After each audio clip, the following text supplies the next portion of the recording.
आज के इस विश्लेषण में हम बात करेंगे जॉन स्टुअर्ट मिल के उपयोगितावाद के सिद्धांत की, थियरी ऑफ यूटिलिटेरियनिज्म।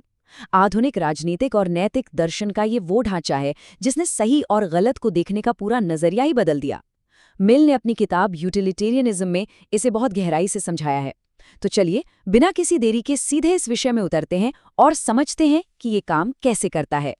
हमारी आज की चर्चा का क्रम बहुत सीधा रहेगा। शुरुआत करेंगे उपयोगितावाद की बुनियादी परिभाषा से, फिर समझेंगे मिल का सुख सिद्धांत।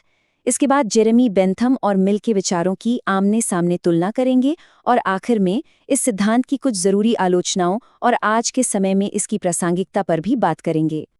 तो सबसे पहले इसी सवाल पर आते हैं कि आखिर ये उपयोगितावाद या यूटिलिटेरियनिज्म असल में है क्या। इस पूरे दर्शन की नींव बस एक बहुत ही सरल से विचार पर टिकी है। वो कार्य सही है जो अधिकतम लोगों को अधिकतम सुख प्रदान करे। मतलब किसी भी काम के अच्छे या बुरे होने का फैसला इस बात से नहीं होगा कि आपकी नीयत क्या थी, बल्कि इस बात से होगा कि उसका परिणाम क्या निकला।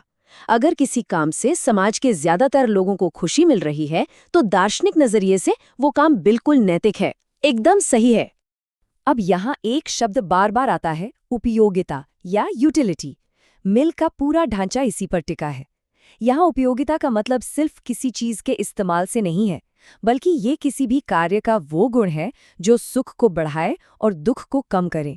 सीधे शब्दों में कहें तो आनंद को ज्यादा से ज्यादा करना और पीड़ा को कम से कम करना, बस यही इसका साधारण सा गणित है। तो इस विचार के मुख्य लक्ष्य क्या हैं? इसके 4 प्रमुख उद्देश्य हैं। समाज का अधिकतम कल्याण करना, इंसान के दुख को कम करना, नैतिक जीवन को बढ़ावा देना और मानव विकास को सुनिश्चित करना। ये कोई हवा-हवाई सिद्धांतिक बात नहीं है, बल्कि ये एक बहुत ही प्रैक्टिकल और सुधारवादी सोच है जो व्यक्ति और समाज दोनों को एक साथ आगे ले जाने की बात करती है। अब सवाल ये उठता है कि मिल ने इस पुराने सिद्धांत में ऐसा क्या नया जोड़ दिया। यहीं पर आता है मिल का अपना सुख सिद्धांत। पुराने विचारकों का मानना था कि हर तरह का सुख एक जैसा होता है, बस उसकी मात्रा कम या ज्यादा होती है। लेकिन मिल ने यहाँ एक बहुत बड़ा और क्रांतिकारी बदलाव किया। उन्होंने कहा कि नहीं, सारे सुख एक समान बिल्कुल नहीं होते। उन्होंने सुख को उच्च सुख यानी बौद्धिक विकास जैसे ज्ञान, शिक्षा, नैतिकता और कला, और निम्न सुख का मतलब है केवल शारीरिक और इंद्रिय सुख। मिल का बहुत स्पष्ट मानना था कि मानसिक शांति और बौद्धिक सुख केवल शारीरिक सुखों से कहीं अधिक मूल्यवान और ऊंचे दर्जे के होते हैं। और अपने इसी विचार को मिल ने एक बेहद मशहूर और दमदार वाक्य में कहा है, असंतुष्ट मनुष्य होना संतुष्ट सूअर होने से बेहतर है। ये सुनने में थोड़ा अजीब लग सकता है, लेकिन इसका अर्थ बहुत गहरा है। मिल ये कहना चाहते हैं कि केवल शारीरिक भूख मिटाकर जानवर जैसा जीवन जीने से कहीं बेहतर है कि इंसान अपनी बुद्धि और नैतिकता का इस्तेमाल करे, भले ही उस प्रक्रिया में उसे थोड़ा संघर्ष करना पड़े या असंतोष क्यों न झेलना पड़े। मिल ने नैतिकता का एक नया आधार भी तैयार किया। उनके हिसाब से सच्चा नैतिक काम वही है जो पूरे समाज का भला करे। सिर्फ अपने स्वार्थ के बारे में सोचना काफी नहीं है, सामूहिक सुख हमेशा ज्यादा महत्वपूर्ण होता है। लेकिन यहाँ मिल ने एक बहुत ही बारीक संतुलन भी बनाया। उन्होंने कहा कि हर इंसान की व्यक्तिगत स्वतंत्रता सबसे ऊपर है। हर किसी को आज़ादी मिलनी चाहिए, लेकिन बस एक शर्त पर, कि आपकी आज़ादी से समाज को या किसी दूसरे इंसान को कोई नुकसान नहीं पहुंचना चाहिए। अब ये जानना दिलचस्प है कि ये सिद्धांत शून्य से पैदा नहीं हुआ था। इसके असली जनक थे जेरेमी बेंथम। तो आइए एक बार जेरेमी बेंथम और जॉन स्टुअर्ट मिल के विचारों की आमने सामने तुलना कर लेते हैं। इन दोनों विचारकों के बीच का फर्क बहुत ही साफ है। बेंथम के लिए सुख का मतलब सिर्फ उसकी मात्रा से था, ज्यादा सुख मतलब अच्छा। लेकिन मिल ने उसमें मात्रा के साथ साथ गुणवत्ता या क्वालिटी भी जोड़ दी। बेंथम का झुकाव भौतिक सुखों की तरफ था, जबकि मिल ने बौद्धिक और नैतिक सुखों को प्राथमिकता दी। बेंथम का सिद्धांत काफी हद तक व्यक्तिगत सुख तक सीमित था, लेकिन मिल ने इसे सामाजिक और नैतिक सुख से जोड़ दिया।